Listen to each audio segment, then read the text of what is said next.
Kajian ini dijalankan bagi mengkaji berkaitan antara TikTok dan hedonisme serta kesannya kepada akidah belia Islam di Malaysia dan juga mencari penyelesaian kepada masalah ini.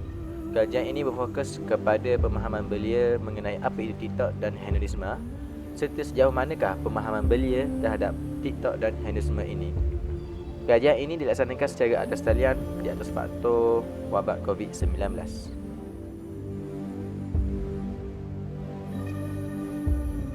Masalah besar yang dihadapi oleh masyarakat terutamanya golongan belia pada masa kini adalah kedatangan pengaruh budaya barat yang berpunca daripada keterbukaan media, terutama sekali aplikasi sosial media TikTok, yang di mana ia memberi ruang dan kebebasan kepada golongan belia masa kini untuk menggunakannya tanpa batasan sehingga menimbulkan spekulasi yang kurang menyenangkan. Lebih membimbangkan lagi adalah apabila ideologi barat yang dibawa ini dapat memberikan impak negatif kepada akidah golongan belia di Malaysia.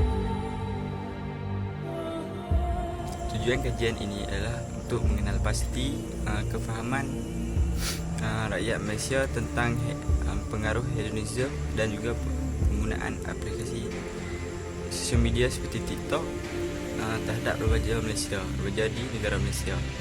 Selain itu, kesan-kesan dan juga cara pencegahan daripada kesan negatif daripada pengaruh hedonisme juga dilakukan dalam kajian ini.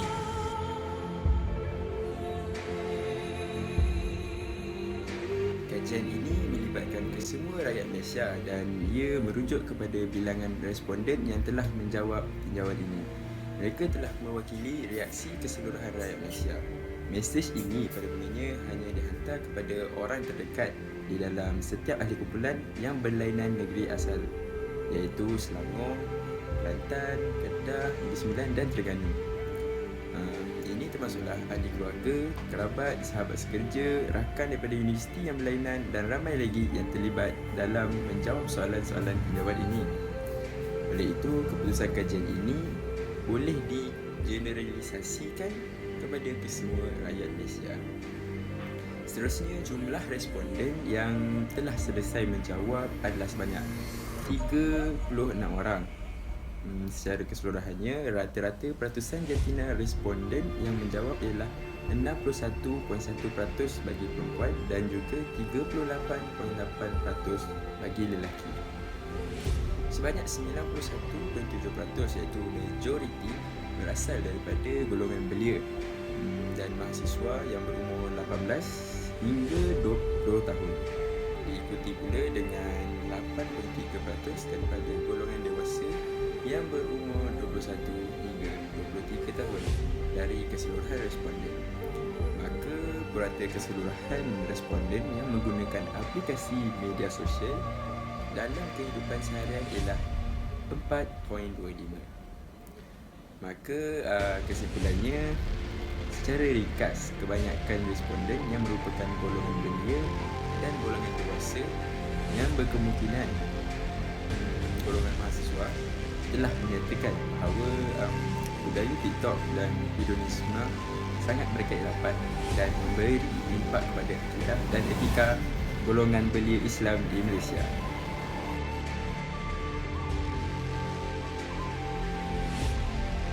Seterusnya, saya akan menerangkan tentang latar belakang tajuk utama kami, iaitu hedonisme dan juga TikTok. Hedonisme adalah istilah untuk fahaman yang mengutamakan kesenangan dan kemewahan hidup. Hedonisme wujud sejak zaman Yunani kuno.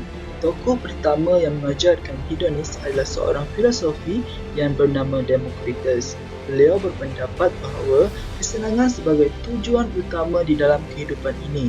Menurutnya, orang yang bijak selalu mengutamakan atau mengusahakan untuk mencapai kesenangan sebanyak-banyaknya. Kerana menurutnya, kesakitan adalah satu pengalaman yang tidak menyenangkan. Individu yang hedonis cenderung untuk berbelanja hal-hal yang tidak diperlukan dan menghabiskan wang hanya untuk bersukaria mencari kesenangan. Gaya hidup hedonis pada saat ini merupakan fenomena perilaku khas negara berkembang termasuk negara kita sendiri, Malaysia. pola hidup golongan hedonisme ini dapat dilihat dengan jelas dalam kehidupan seharian kita.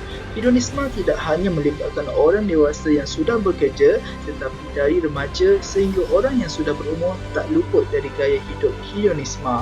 Gaya hidup hedonisme pada saat ini sudah banyak berlaku dalam masyarakat tanpa kita sedari. Fenomena ini telah menjadi ancaman utama kepada anak-anak muda iaitu belia Islam di Malaysia, yang mana belia ini merupakan tunjang utama penggerak Islam di negara kita. Manakala TikTok pula merupakan salah satu aplikasi yang viral pada zaman sekarang. Ia merupakan platform sosial yang menghubungkan tarian, muzik, ekspresi dan para pengguna didorong untuk berimajinasi sebebas-bebasnya dan meluahkan perasaan semahu-mahunya dan boleh berkongsi dengan orang ramai. Seterusnya, kita bergerak pula kepada konsep hedonisme.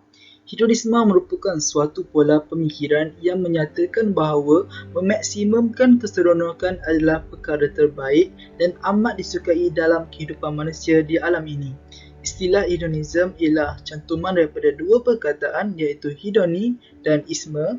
Perkataan pertama iaitu hedoni merupakan istilah Greek iaitu Yunani yang bererti kesenangan atau keseronokan. Maksud perkataan kedua iaitu isme dijelaskan dalam Kamus Dewan sebagai akhiran asing kepercayaan, gerakan politik atau keagamaan, sikap serta perlakuan. Perkataan hedonisme diertikan sebagai satu pegangan atau pandangan hidup yang mementingkan keseronokan atau kesenangan hidup. Oxford English Dictionary mendefinisikan hedonisme sebagai satu doktrin atau teori etika yang menyatakan bahawa keseronokan merupakan tahap kebaikan tertinggi atau matlamat akhir sesuatu tindakan. Hedonisme juga diertikan sebagai kepuasan rasa dan kenikmatan yang menjadi ukuran tingkah laku sesuatu perbuatan yang baik. Hedonisme menilai kebaikan hanya berdasarkan kepada keseronokan semata-mata. Nilai moral dianggap mempunyai persamaan dengan nilai kebaikan yang diperoleh dalam budaya hedonisme ini.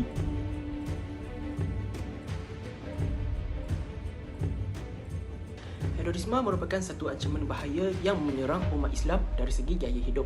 Dengan hedonisme, masyarakat akan terjebak melakukan pelbagai kemaksiatan seperti hiburan keterlaluan, pergaulan bebas yang diakhiri dengan seks bebas, tabiat menonton video lucah, perlombaan haram, pertandingan dadah dan arak serta lain-lain.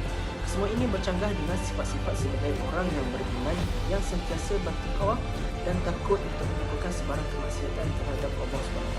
Akibatnya, budaya hedonisme akan menisbati dalam diri seseorang ini, lalu menenggelamkan identitinya, maka ketika itu iman akan disangka hanya terletak di hati semata-mata dan ia tiada kena-mengena sama sekali dengan amal perbuatan.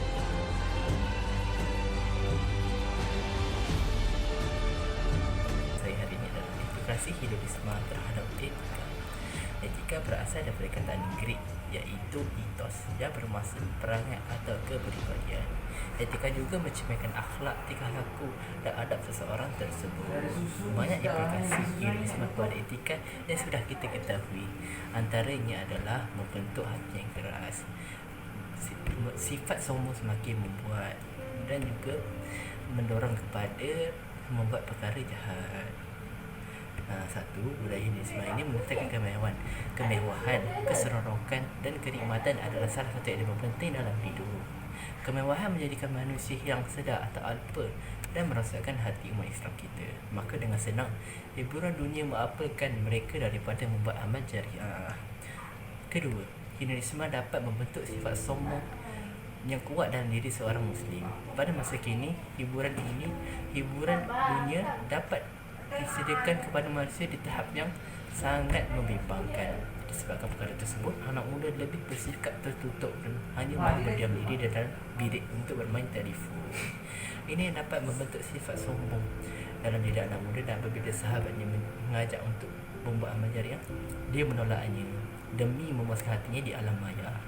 Tuntas, hedonisme ini dapat memusnahkan pergerakan anak muda Islam yang tidak mempunyai pegangan dan ilmu agama yang tinggi. Ketiga, hedonisme dapat membentuk perasaan untuk membuat jahat. Apabila seorang anak muda itu tersebut gersang atau dagangkan hiburan namun tiada duit, kredit ataupun internet, anak muda sanggup mencuri, merompak ataupun mengugut zaman sendirinya untuk memberikan wang kepadanya. Anak muda yang terpengaruh dengan hiburan ini sangat mengutamakan dunia dan keberadaan dan hanya memberikan matlamat di dunia sahaja.